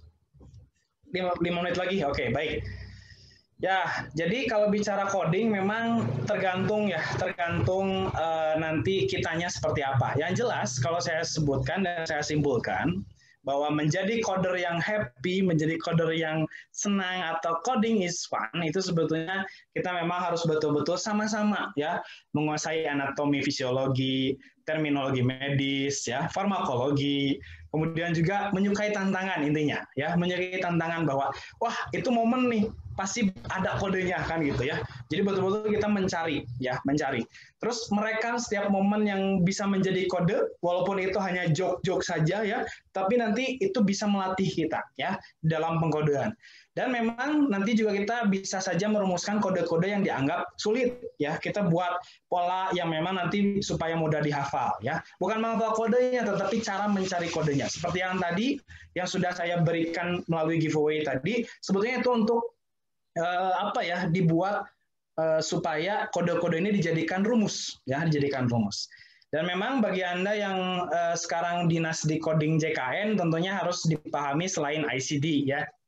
Ada ICD plus ya, plus regulasi-regulasi. Terus juga memang ini yang tidak dipungkiri bahwa ICD itu bisa tepat ya kodenya dari rekam medis yang akurat dan lengkap. Makanya jadi sistem dokumentasi rekam medis kita itu memang nanti menjadi cikal bakal kualitas layanan ya. Dan jangan pernah menghafal kode ya. Jadi tidak disarankan untuk menghafalkan kode, karena nanti ICD-11 rilis itu kodenya sudah sulit ya. Nah ini kalau dulu kita menghafalkan hernia inguinal dengan obstruksi kodenya K40, tapi kalau nanti di ICD-11 ya kodenya sudah seperti ini strukturnya. DD51 dan XK8G tuh. Jadi ini menunjukkan bahwa kirinya dihitung ya, bagian left-nya dihitung. Kemudian kode untuk inguinal hernianya juga ada. Jadi ini nanti kodenya akan seperti ini di ICD-11 ya. Makanya tidak disarankan untuk menghafalkan kode ya. Nah, ini nanti ada bahasan lebih lanjut. Walaupun tadi bicara joke juga kan saat ini sebetulnya alhamdulillah bukan tanggal tua ya. Biasanya tanggal tua itu kan kita juga suka lihat label Aqua kayak lihat uang 50 ribuan. Berarti itu ada indikasi PSBB juga ya. Pendapatan sedikit, beban banyak ya. itu di ICD 11 juga sudah ada kodenya ya, BOKE alias low income, itu kodenya KID 51 ya. Problem yang terkait dengan finansial. Satu lagi, terus belajar ya, dan memang harus cintai profesi karena profesi yang akan membesarkan kita. Salah satu cinta profesinya ya memang gabung dengan acara Pormiki, berpartisipasi di acara diklat Pormiki dan seterusnya. Jadi harus cinta profesinya. Karena kalau ngomongin cinta, itu kayak bahas anatomi. Kenapa kayak bahas anatomi? Soalnya manus itu makin digosok, makin maknyus katanya. Ditambah lagi, selain makin digosok, makin maknyus, ini apa anatominya? Orbita. Ya. Orbita itu berarti orang bilang cinta itu buta, katanya gitu. Ya. Buktinya, ternyata ada aja ya, yang humerus. Humerus ini hubungannya merana tapi jalan terus ya. Terus ada juga yang malas bersentuhan sama cinta, soalnya pedis. Percuma dekat juga tapi nggak digubris ya gitu ya. Udah gitu apalagi nih? Cubiti, cuma bisa bilang di hati. Sekalinya diungkapin malah dianggap umbilikus, umbar janji, lika-liku, ujung-ujungnya nggak serius ya. Dan hepatika, heboh pacarannya tapi ujung-ujungnya ditinggal nikah ya. Akhirnya pasrah gitu ya. Kemudian akhirnya dental deh. Dengan senyuman pahit, aku udah rela untuk kau tinggal. Obatinnya gimana tuh? Ya udah obatinnya cervical aja deh. Sering-seringlah video call. Maksa banget ya. Video call lah pokoknya mah ya. Dan juga ini nih radio ulnar ya. Rajin-rajinlah daring untuk dapetin soul-nya berseminar atau berwebinar. Baik, dari saya cukup sekian. Terima kasih banyak. Mohon maaf apabila ada yang kurang berkenan. Assalamualaikum warahmatullahi wabarakatuh. Baik, terima kasih Bapak. Aduh, luar biasa. Banyak singkatan-singkatan ilmu baru nih baca, Pak. Kan supaya menerap ilmu anatominya dalam mengkode kan gitu ya. Ya, memang betul Pak. Jadi dengan suatu cara yang menyenangkan justru akan lebih mudah dipahami ya Pak. Ya, insya Allah, mudah-mudahan ya. Minimal kita menyenangi dulu ya, insya Allah nanti ke depannya juga akan paham. Mudah-mudahan akan paham. Amin, siap Pak. Baik, kita mungkin langsung saja ke sesi tanya jawab Pak. Mungkin dibuka dua pertanyaan terlebih dahulu. Silakan yang ingin bertanya bisa raise hand dan aktifkan videonya atau bisa melalui kolom chat. Silakan dua pertanyaan terlebih dahulu. Yang ingin bertanya bisa raise hand atau bisa melalui kolom chat. Nah, ini ada Pak, dari Marcia Fondri Aipasa. Silakan untuk mengaktifkan video dan audionya. Bisa langsung bertanya pada Pak Aris. Silakan, Marcia Fondri.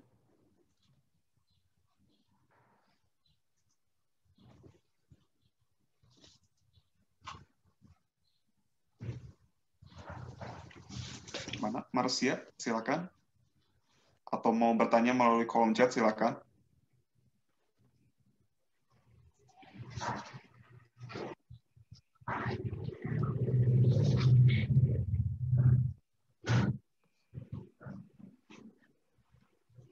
Atau yang lainnya, silakan yang ingin bertanya. Kami buka dulu dua pertanyaan terlebih dahulu. Ada tuh Alifa tuh kayaknya tadi ngacungkan raise hand-nya. Alifa ya. Alifa, silakan Alifa.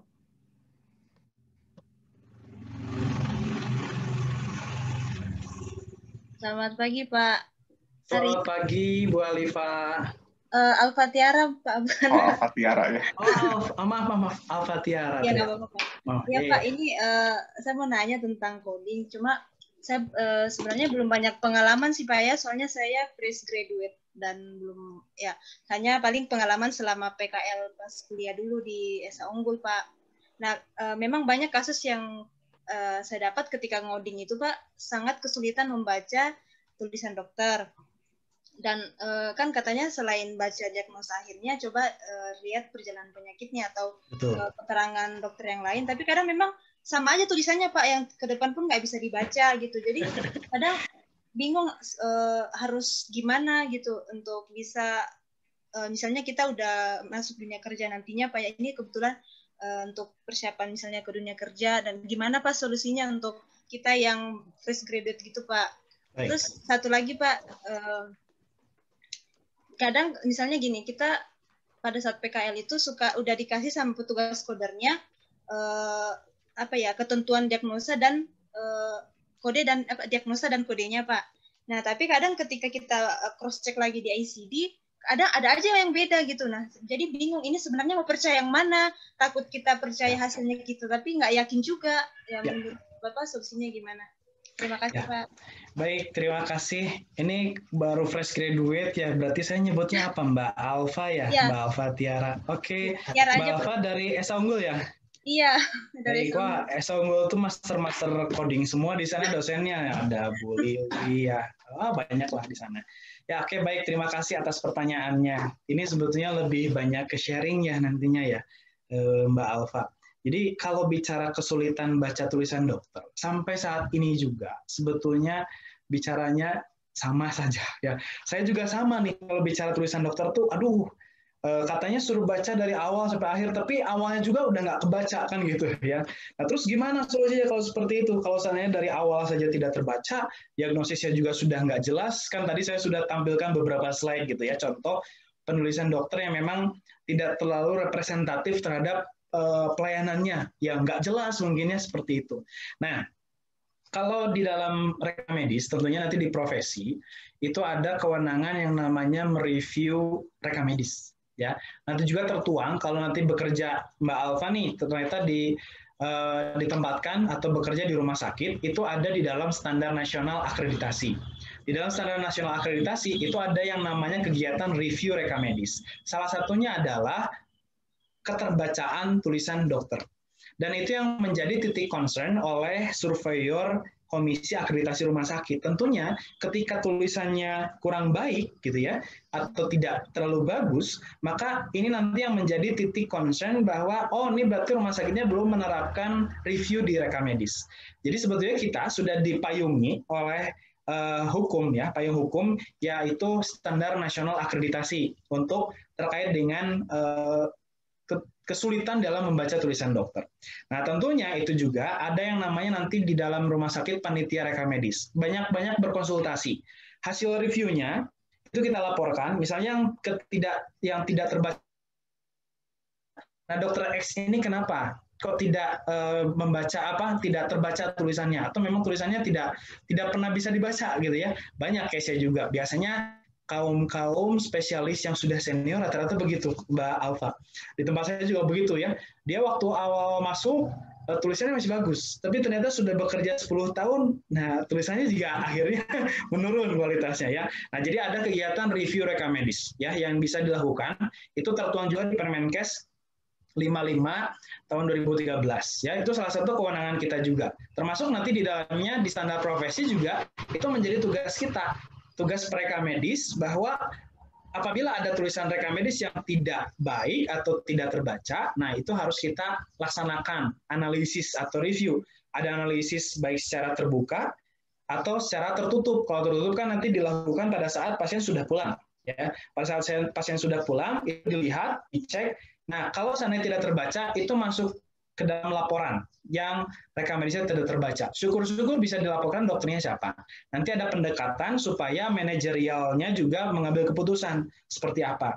Dan memang yang paling intinya, sekarang itu kan sudah eranya revolusi industri 4.0. Beberapa Fasiankes sudah mengembangkan ke arah rekam medis elektronik ya, untuk menghindari itu.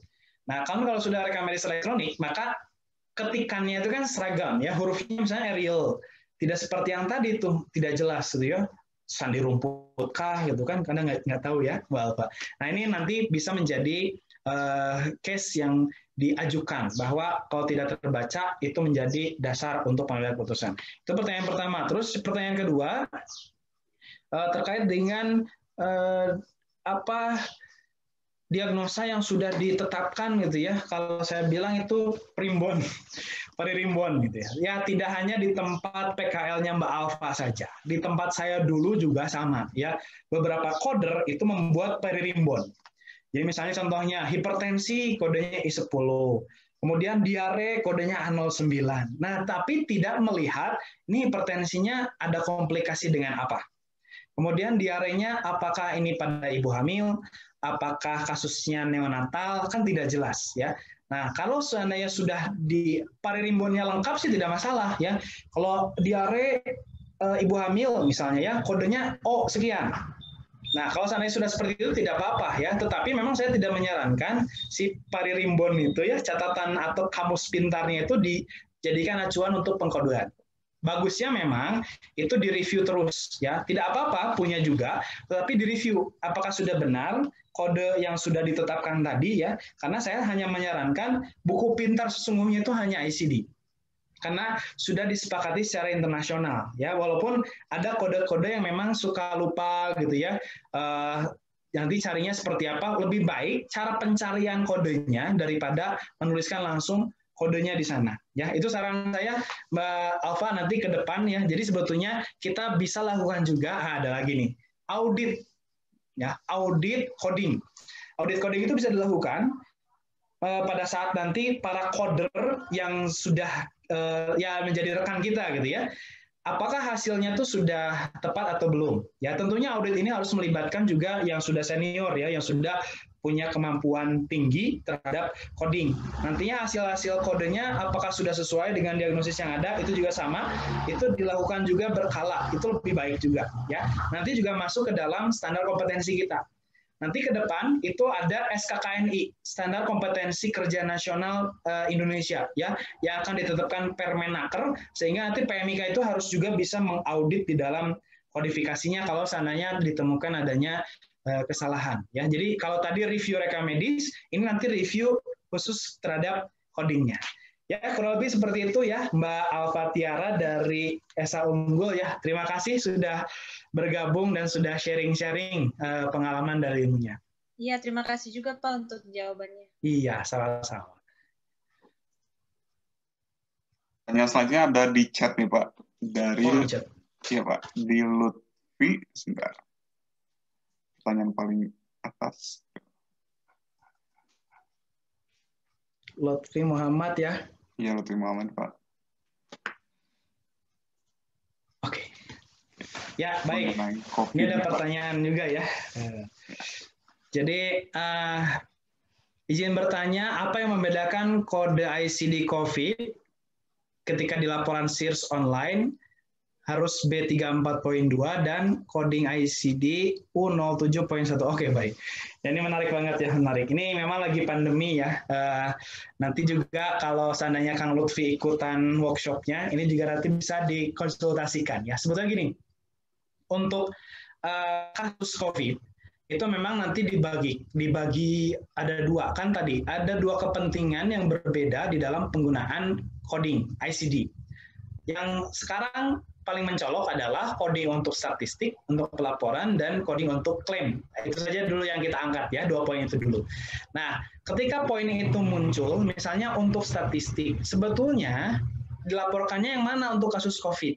Ya, yang B34 atau yang U07? Jawabannya adalah sesuai dengan rekomendasi WHO.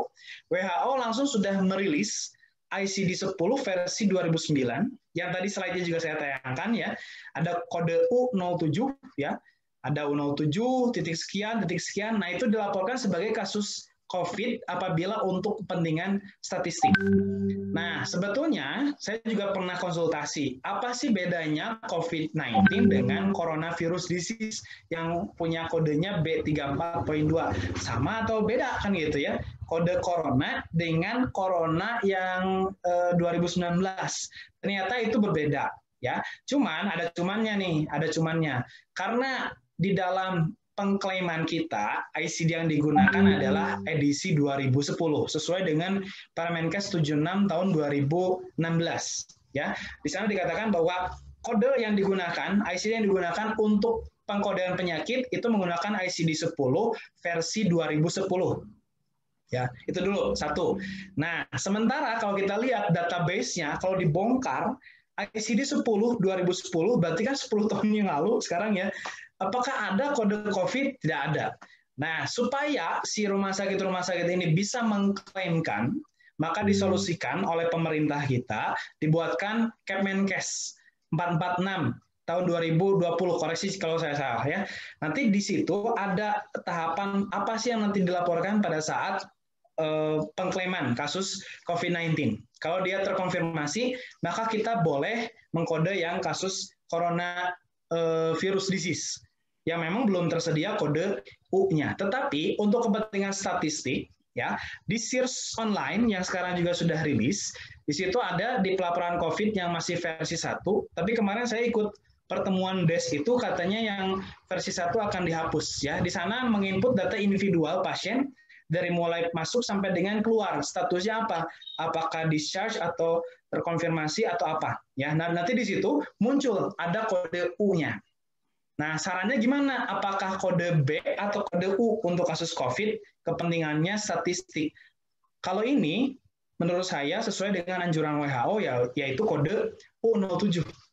Ya, jadi digunakan sesuai dengan yang sudah ada di edaran WHO. Waktu sekitar bulan lalu lah, Pak Teguh dan Bu Sue Walker ya, salah satu pakar rekam medis sedunia, itu sebetulnya sudah menyampaikan bahwa ada perbedaan yang mencolok. Tapi karena untuk kepentingan klaim, sehingga disolusikan dulu kodenya yang ada dulu sementara di dalam database program. Karena memang tidak mudah ya proses di Indonesian Case Mix Center atau ICC atau NCC yang kita kenal itu dalam pembuatan tarif itu tidak mudah. Apalagi mengganti database secara instan itu memang tidak mudah.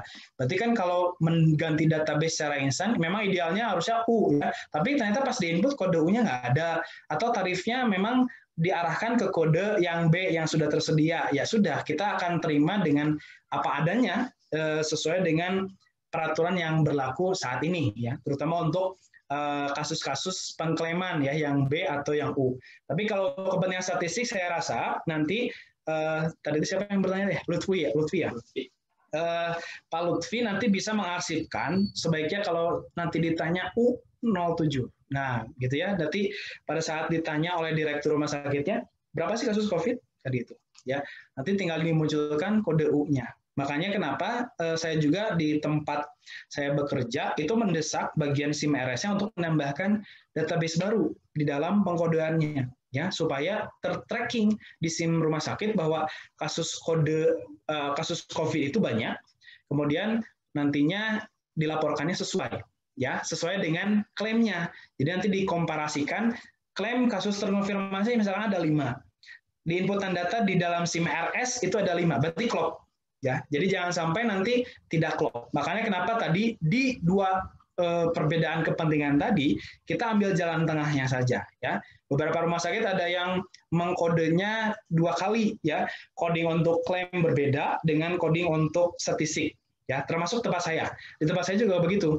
Jadi ada coder khusus pelaporan untuk statistik, ada juga coder untuk klaim karena karakteristiknya berbeda. Ada juga yang digabungkan, di bridging. Ada juga beberapa rumah sakit yang memang digabungkan kodenya.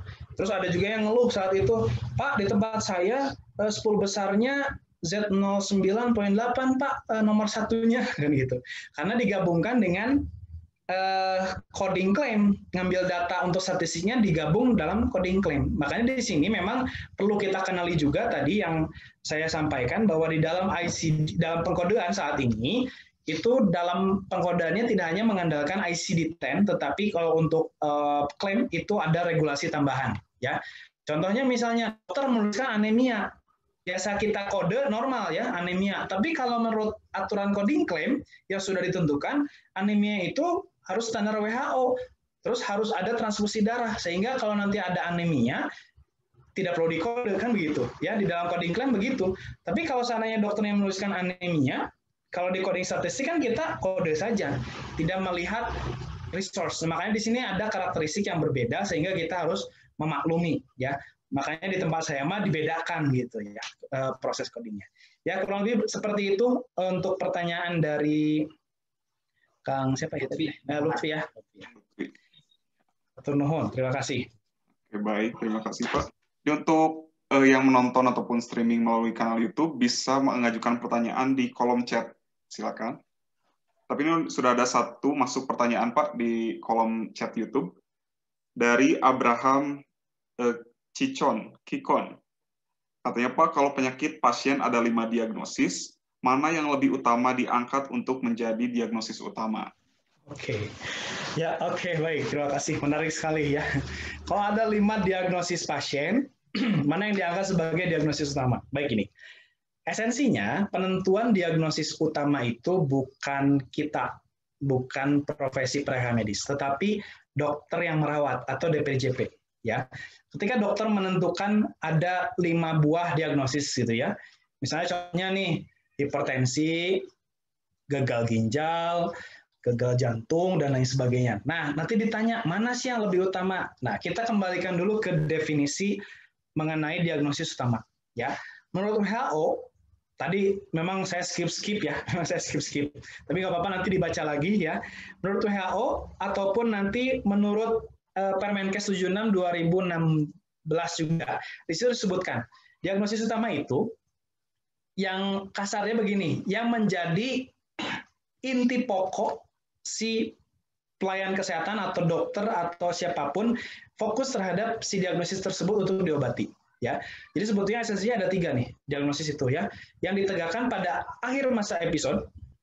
Kemudian kalau tidak ada kan gitu ya, kalau tidak ada misalnya atau semuanya berpotensi sebagai diagnosis utama, maka pilih resources yang paling besar.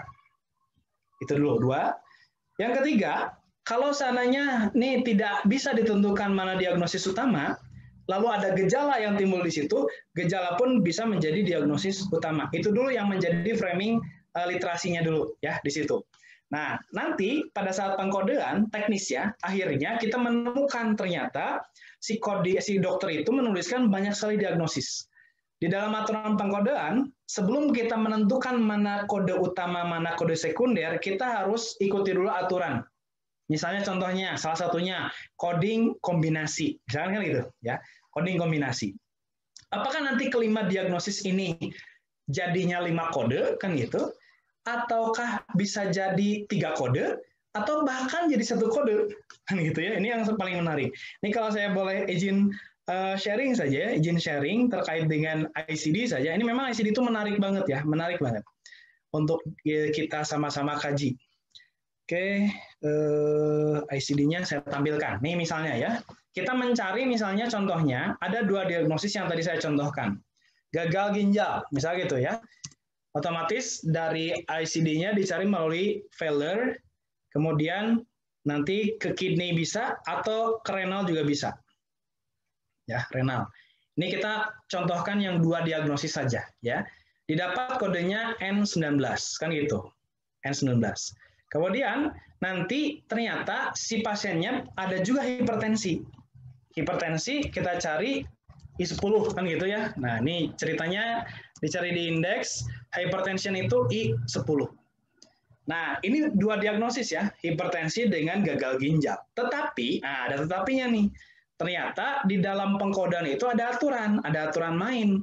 Kalau seandainya nanti ada hipertensi disertai dengan gagal ginjal, atau sebaliknya ya, contohnya tadi, N19. Kita loncat dulu ke N19. N19 ini kan nanti ada catatan ya, ada include, ada exclude. Nah, ada exclude di sini, renal failure with hypertension. Jadi, otomatis kodenya bukan jadi 2, tapi jadi 3. Tapi nanti balik lagi, nih ke esensinya ke sini, kita kembali ke definisi diagnosis utama menurut WHO, ya, walaupun sudah diterjemahkan oleh oleh Permenkes ya. Oleh Permenkes. Di sini memang kalau seandainya gagal klarifikasi ya bisa juga digunakan rule MB1 sampai MB5. Ini juga bisa ya. Tetapi kalau seandainya gagal diklarifikasi ke dokternya. Tapi kita kembalikan lagi bahwa ternyata diagnosis utama itu ya di dalam penentuan kasus main diagnosis ataukah secondary diagnosis ya, kita kembali ke definisinya bahwa the main condition is defined as condition diagnosed at the end of episode of healthcare.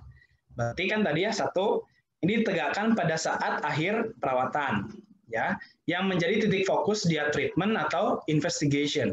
Terus yang kedua, kalau lebih dari 1 kan gitu ya, maka responsible for the greatest use of resources. Nah, jadi kalau seandainya banyak nih diagnosis lebih dari 1, maka pilih yang memang menghabiskan sumber daya paling banyak. Nah, tentunya dokter kan tahu ya, oh ini paling banyak yang mana nih, apakah gagal ginjalnya atau hipertensinya. Tapi ternyata gagal ginjal dan hipertensi itu gabung satu kode, ya sudah satu kode saja, kan gitu.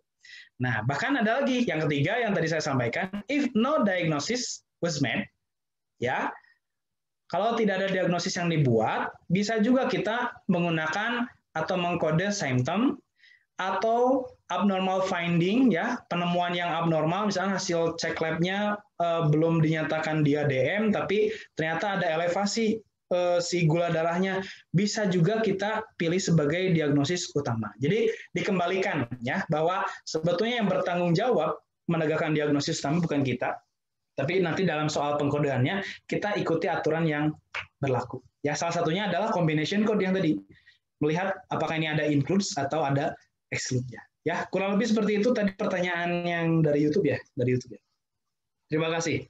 Mudah-mudahan terjawab ya. Terima kasih Pak Aris. Aduh, masih banyak sebetulnya pertanyaan dari kolom chat, namun karena dikarenakan durasi dan waktu, mohon maaf teman-teman, tidak bisa dijawab semua. Mungkin yang masih penasaran atau masih pengen lebih tahu lagi, nanti bisa dimaksimalkan di workshop yang akan dilakukan setelah acara seminar ini. Dan yang tidak berkesempatan untuk ikut workshop, masih bisa mengikuti rangkaian acaranya melalui kanal YouTube Daily HM yang memang linknya sudah di-share ya. Baik, selanjutnya adalah tadi kita sudah mendengarkan ya diskusi dan materi dari Paris yang sangat menyenangkan kan Pak. Terima kasih banyak. Mudah-mudahan. Jadi wawasannya semakin terbuka ya Pak untuk cara-cara yang menyenangkan untuk memahami si coding ini. Jadi tergantung mindset ya Pak sebetulnya. Betul. Bagi penyuka tantangan tentunya pasti menyenangkan ya. Tapi bagi yang biasa-biasa aja ya biasa-biasa aja kan gitu ya. Jadi memang ini tergantung individunya menghadapi coding ini sebetulnya fun atau tidak gitu ya. Tapi kalau saya yang di posisinya ditanya fun atau tidak, menurut saya fun ya. Menurut saya sangat fun. Kalau saya, tapi kan tadi banyak yang hasil polling ya, ada juga yang jawabnya biasa-biasa saja. Yaitu dikembalikan lagi ke individunya tentunya, Kang Ridwan gitu ya. Semoga peserta di sini setelah mengikuti rangkaian acara ini menjadi positive thinking ya Pak, menjadi menganggap coding ini menyenangkan gitu, terbawa gitu Pak.